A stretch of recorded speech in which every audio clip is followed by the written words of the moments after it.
Hello, my name is Jaden, and in this video I'll present a comparative observation study of two educational settings, an early childhood classroom and a Year 5 primary school class.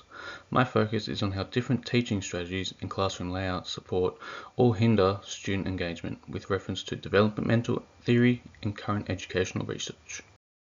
The two observations occurred in different learning environments. The first was an early childhood centre that included an outdoor area with play-based stations, such as sandpits, building blocks, and bikes, as well as an indoor reading corner.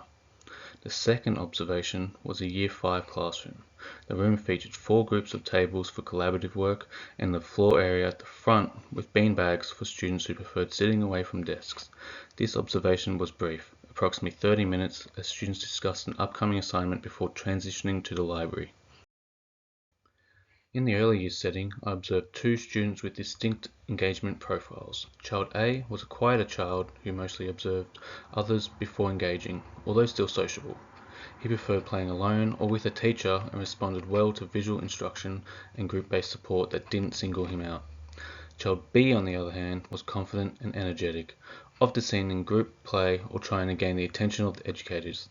He rarely played alone but required frequent one-on-one redirection to remain on task.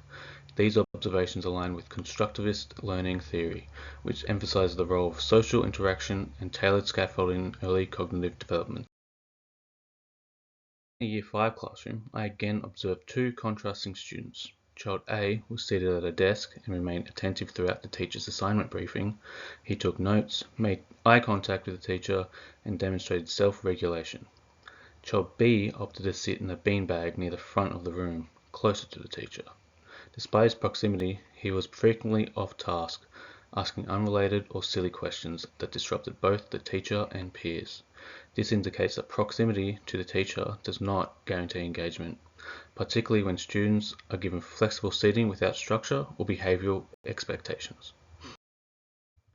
These four students illustrate how engagement is not solely dependent on age or proximity, but on the interaction between teaching strategies, classroom design, and individual needs.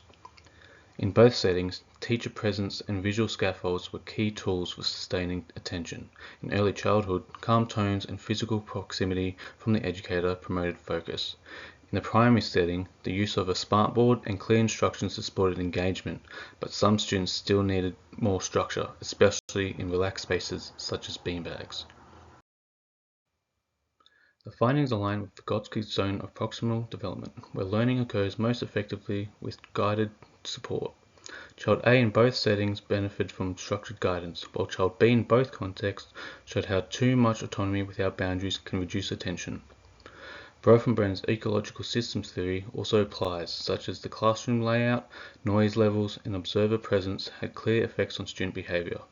Additionally, cognitive load theory explains how comfort-based seating may increase extraneous load for some students, diminishing focus. As Markowitz and Borford argue, teachers must be socially and emotionally responsive, adapting instruction based not just on content but also cultural, emotional, and behavioral cues. What surprised me most was how physical closeness to the teacher didn't always correlate with attention. A child seated in a beanbag just meters away was far more distracted than a peer seated at a desk further back. In my future teaching, I plan to implement structured choice, clear visual prompts, and low-key redirection techniques, particularly those observed in the early childhood setting. These strategies balance flexibility and focus, encouraging self-regulation without sacrificing structure. In conclusion, this comparative observation shows that effective teaching is not a one-size-fits-all approach. Educators must adjust their strategies to suit not only developmental stages but also the personalities, preferences, and social-emotional needs of their students. While flexible spaces offer autonomy, they must be paired with scaffolding and intentional routines. By being responsive, reflective, and informed by research, teachers can foster sustained engagement in any setting. Thank you for listening to this video. Here are my references.